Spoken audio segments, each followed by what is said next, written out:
Welcome everybody to the npnHub, to our open event, Brain Power in the Age of AI, where I couldn't think of anybody better to have than Dr. Judi Newman and Dr. Evian Gordon today to introduce this amazing movement and global initiative.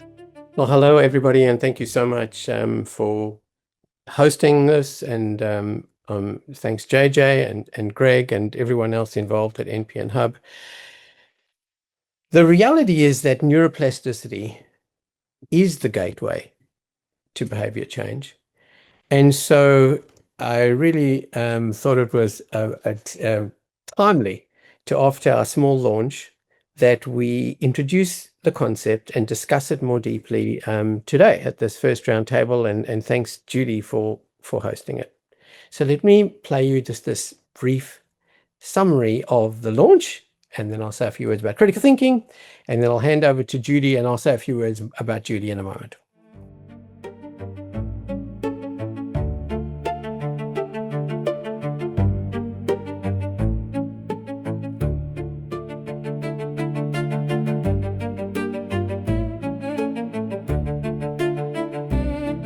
Good morning to you all. Thank you for coming to our first informal celebration of For Humanity Now, which is a free site on critical thinking for humanity. It's essentially teaching people about their brains and how to boost critical thinking and how to create new thinking habits. What unites all of humanity is one origin, one brainwave, one species. And so it would seem to be an interesting time to really kind of open the bandwidth of people's thinking. The human brain is brilliant at being about safety first, short-term shortcuts and biases to create that safety. It's quite clear that the human species has not been particularly effective at resolving long-term solutions. So the point is that there's a number of influencers who got together, of which Nandi, Mandela and I are 2 of the 10, and I'm particularly grateful to you, Nandi, for being here this morning and for flying in to be here at our moment of initial celebration of the center. We are going to provide content on the brain and critical thinking, grounded in the systematic questioning of Socrates. But we are adding in some new neuroscience about reconciling emotions and rational thinking, and most of all, about challenging our biases. It's the biases that are creating these enormous problems of them versus us demonization that bedevil the planet.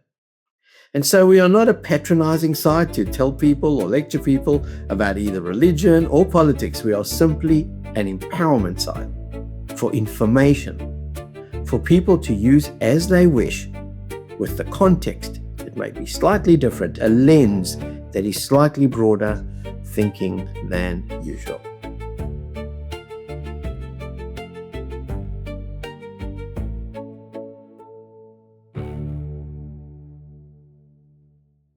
Essentially, we take the wisdom of Socrates and we add over time, and there's a summary that we start with already on the site, which expands Socrates' views. And most people may not be aware that he did not argue that emotions should be ignored. Socrates believed that unchecked passions, desires, fears, and social pressures often can distort judgment. But the emotions, he believed, when they became problematic, operate unconsciously and drive conclusions and before reasoning has a chance to occur. So these are not new ideas, they're old ideas that we're bringing new neuroscience to, that can hopefully help meld and harmonize.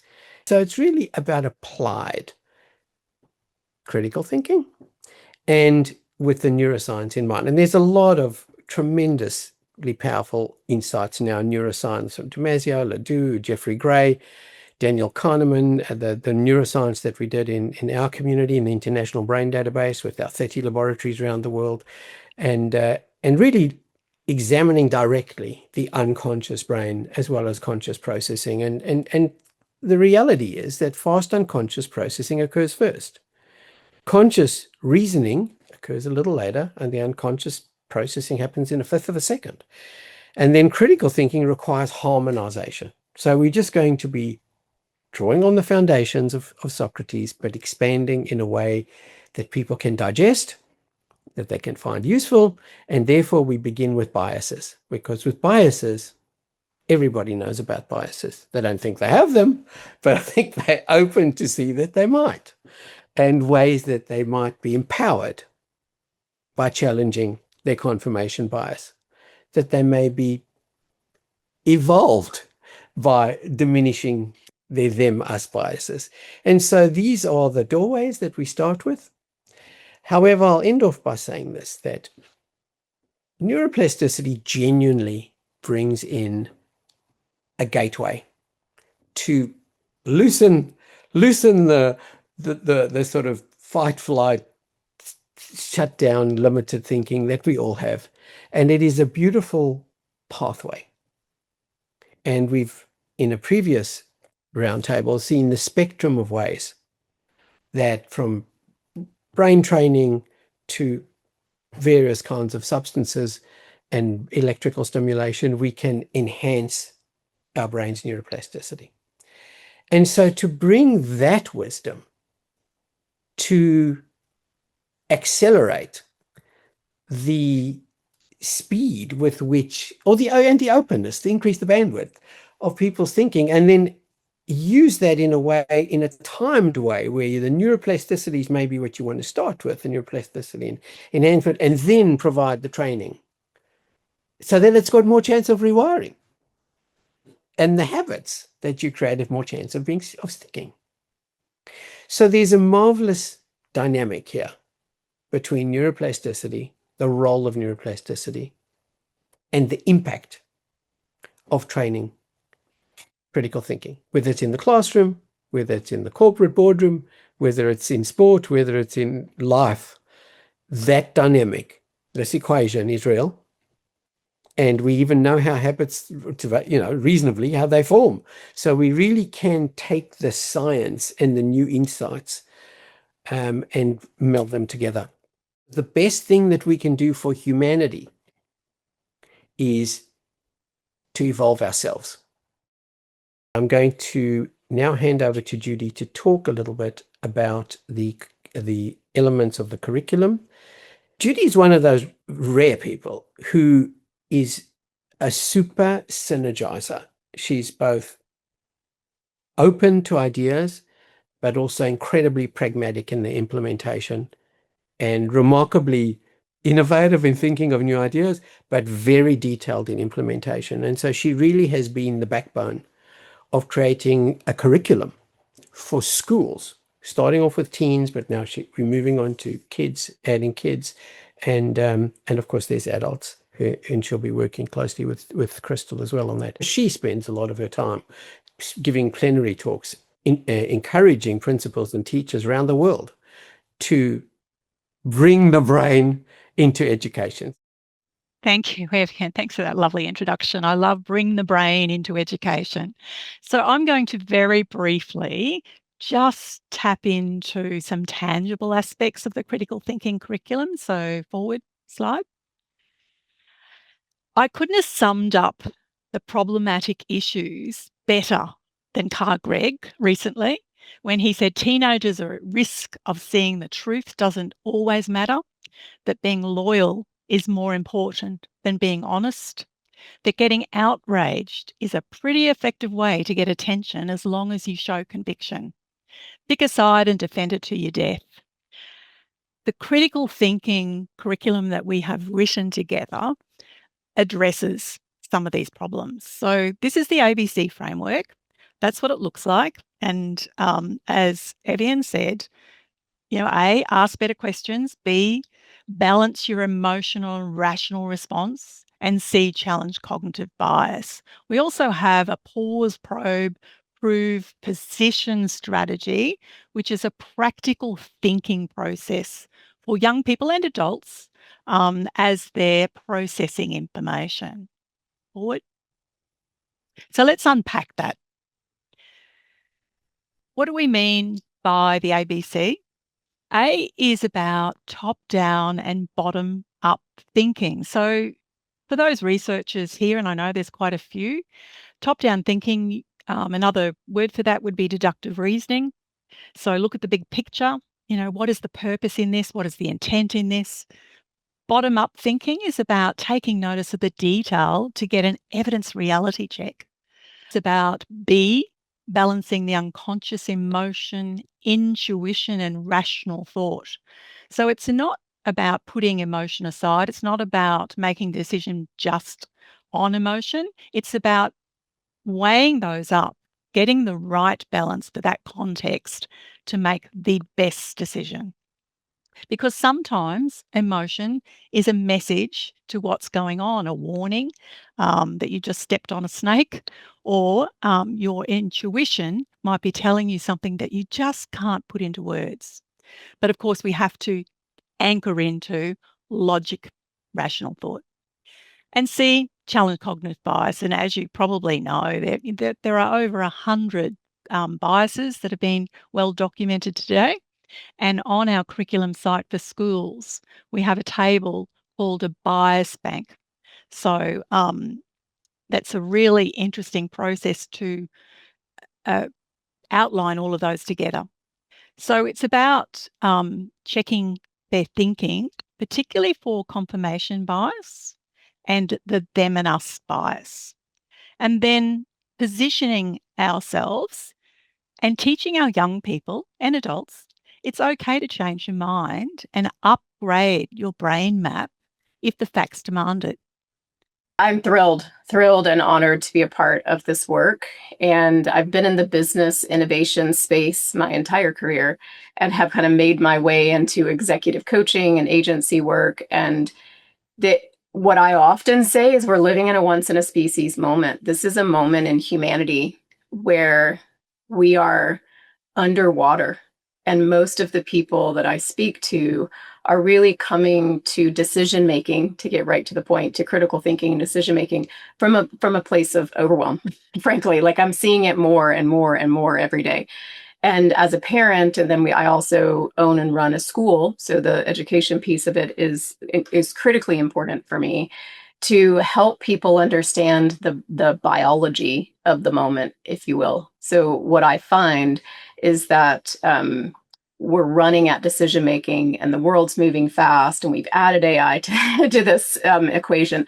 So I share that mainly, and I just did a talk a few weeks ago around with a group of global Fortune 100 CHROs. And they were saying, you know what, AI has arrived and yet it's adding to my inbox. It's, there isn't relief yet. Actually, what happens is it's making production faster. And what was already a really busy inbox is now full of things that have been produced because production is so much easier.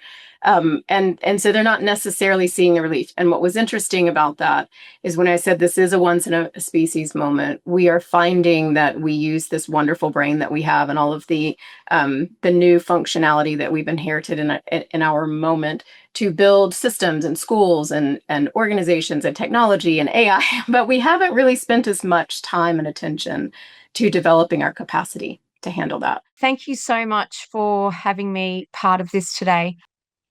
My takeaways from this is a critical piece of work for my school setting where we're at currently. We've just heard talk about how the fast pace of our civilization, what we're seeing in schools is that students and their parents aren't engaging in the critical thinking space. We have, or myself and what I lead with the teaching and learning have recently identified, and I've still got it up on my board, the questioning in particular, so that critical thinking framework is essential, and it's currently in our current cycle of teaching and learning and pedagogy isn't as strong as what it should be, because we haven't been able to keep up and keep pace with the rapidness of change with AI, social media. This is the right piece of work for now. And I'm actually incredibly privileged to be included in this. So thank you so much. And the potential impact this can have more broadly, creating better humans. Thank you very much, Evian and Judi and others. It's been wonderful to participate this morning. You've got one of the most profoundly insightful and useful website for the 300 plus Master Education Neuroscience students that I've got. And so, Evian, Julian's going to ask if we can have permission to use it. But just that idea that I am stunned with all the resources. We're doing the applied neuroscience space, particularly educational neuroscience now for a decade or so. And I'm stunned at what I've seen in the first little bit. So congratulations on work that is truly outstanding. And the quality of the resources to me are absolutely first class and will advantage. I've discovered from getting to know Mark a bit to be the number one rated futurist in the world. He seems to spend his life traveling from country to country, from big corporate enterprise to another, spreading the word about the future. I'm very excited to be part of this group. We're living in an extraordinary time at the moment where, as I like to say it, in an age where intelligence becomes abundant, human judgment becomes scarce. And I think that's where critical thinking comes into play. I'm working with AI on a daily basis, and it's so easy to be flooded by decent intelligence, but not like the intelligence that we I think as humans have. And I think that the critical thinking in that part becomes even more and more important, because an AI can just spit out whatever, and it's very convincing for a lot of people just to take it at face value. And I think that's something that we need to be aware of, that we really need to make sure that we don't take it at face value what an AI says, because it's, we've seen, unfortunately, too many examples already in the world where that then be horribly wrong. So I think from that perspective, this project is crucially important. It's something that I value deeply as well. It's part of my work. So I'm a futurist, as you already mentioned. I run a platform called FutureWise, which is focused on verified human intelligence. So in a world full of AI slop, that we have a platform where we can find content that we can trust. David Whitehouse, ex-Harvard trained psychiatrist, has been helping us a lot with mental health. I would like to say a few words about mental health and critical thinking. David? I am actually very moved by that initial passage about adolescence, because when I think about maximizing the effectiveness of the brain, as a theologian, one is always stuck with the question, to what end? What is the journey that we're on? And in the other part of evolution, thinking about the fact that it was our ability to work cooperatively that allowed us to come out onto the plains and master larger animals that we had never been able to master before. And why is it in the human brain that the sense of belonging and status is so clearly, deeply integrated that you will do anything not to jeopardize your sense of belonging to whatever tribe it is? And how even in critical thinking, you can look at the deepest emotional roots of tribalism and what they provide to human beings emotionally and psychologically, as to why, even in the face of knowledge, they will not overcome that. Any thoughts about just the empowerment potential of critical thinking for mental health? I think it's absolutely huge. I think that the effect of psychoanalysis and so on was to mystify the brain and make it feel as though it was untouchable and unfixable and could not change. And the idea that you can train both your emotional brain and your cognitive brain, and in terms of empowering people to look at the impact of the unconscious on their life is, in my work, is absolutely huge. And it brings rewards quickly. So I think it's vital that we do this. Thank you so much, David. Thank you so much, everybody.